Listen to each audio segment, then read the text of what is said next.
Peoples party बाज़ाब्ता तौर पार्लिमानी public accounts committee की सरबराही घुरी वरिती। पीपल्स पार्टी के सेनेटर सलीम मानवीवाला जो कौमी असेंबली के स्पीकर अयाज सादिक के ख़त पार्लिमानी ज़रिए जो चवणु आहे त PSC मेंबरनि जी रिक्विजिशन ते इजलास घुराइण जो मुतालबो। स्पीकर जो इजलास न घुराइण जी सूरत में पीपल्स पार्टी जो पाण इजलास घुराइण जो इशारो। मुस्लिम लीग नून PSC जे सरबराही जे लाइ पीपल्स पार्टी की हिमायत जो इशारो ॾेई छॾियो।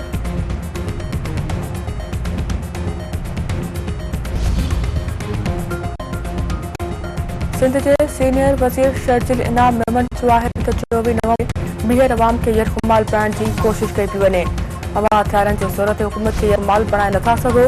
कुझु माण्हू ख़ुशफ़हमी में आहिनि त डोनाल्ड ट्रंप PTI बानी खे आज़ाद कराईंदो। नौजवान नस्ल की हौसला अफ़ज़ाई ज़रूरत बणिजी चुकी आहे। दुनिया नौजवाननि जी आइडियाज़ सां मसला हल करे रही आहे।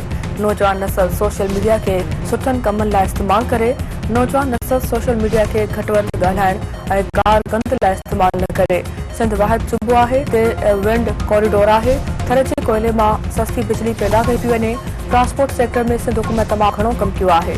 मुल्क में पहिरीं पिंक बस सर्विस सिंध सरकार शुरू कई। कराची में येलो लाइन BRT जो कमु शुरू थी चुको आहे।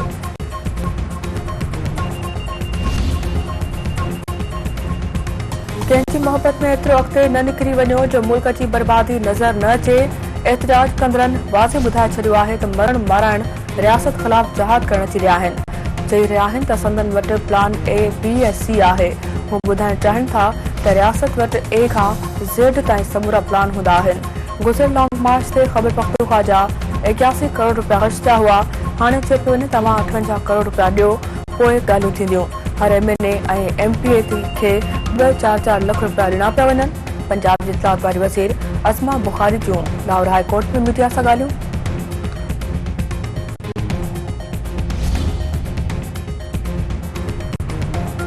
सिंधु दरिया मां नवां केनाल कढण ख़िलाफ़ सिंध तरक़ी पसंद पार्टी जे सॾ ते सकरन बाईपास ते शामियाना लॻाए धरणो। मुख़्तलिफ़ शहरनि खां धरणे में शिरकत लाइ SDP कारकुननि जे काफ़िलनि जी आमद। बाईपास जे ॿिन्ही पासनि खां केतिरियुनि गाॾियूं बीठी वयूं। ट्रैफिक खे आमरी पुल खां इंडस हाईवे तां हैदराबाद माण्हू पियो वञे।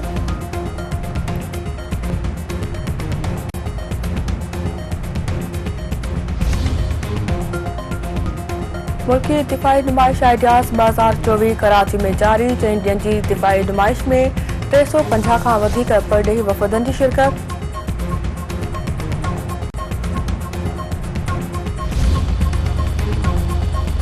पंजाब में स्मॉग में घटिताई बाद लाहौर समेत सॼे सूबे में तालीमी इदारा खुली विया। शागिर्दनि ऐं उस्तादनि लाइ मास्क पाइण लाज़मी करार ॾिनो वियो। स्कूलनि में रांदियुनि समेत ॿियनि सरगर्मियुनि ते मुकमल पाबंदी लॻाई वई।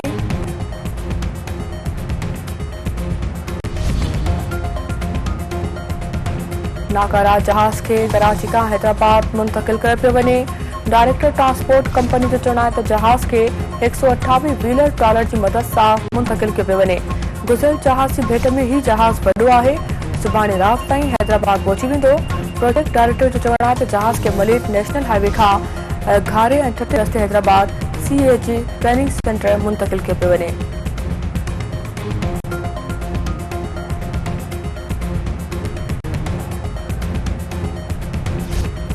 सिंध TV नेटवर्क जे सॾ ते 1 दिसंबर ते मज़हबी भाईचारो असांजी सकाफ़त।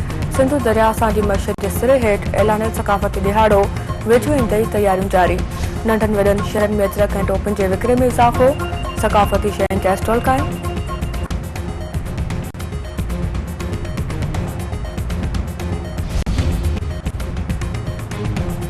गुड्डू थर्मल पावर हाउस मां तारूं चोरी करण दौरान ज़ख़्मी थियल 4 ॼणनि मां 2 ॼणा फोत, 2 जी हालत गणित जोगी।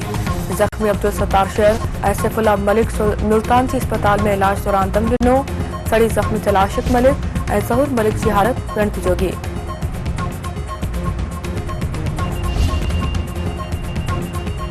साड़ी मोहब्बत जो ॻोठ बोथरो में हथियारबंदनि जी फायरिंग। नौजवान क़तल, संदसि सोट ज़ख़्मी। हथियारबंदनि गोलियूं हणी काशिफ अली ॾहर खे क़तल ऐं मेहरान ॾहर खे ज़ख़्मी करे।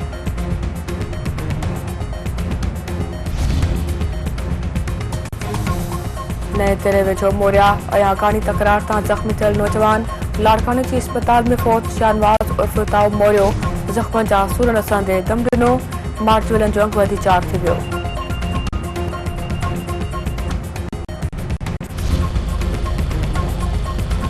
पाकिस्तान समेत सॼी दुनिया में ॿारनि जो आलमी ॾींहुं मल्हायो पियो वञे। सिंध जे मुख़्तलिफ़ शहरनि में तक़रीबूं, सेमिनार ऐं रैलियूं।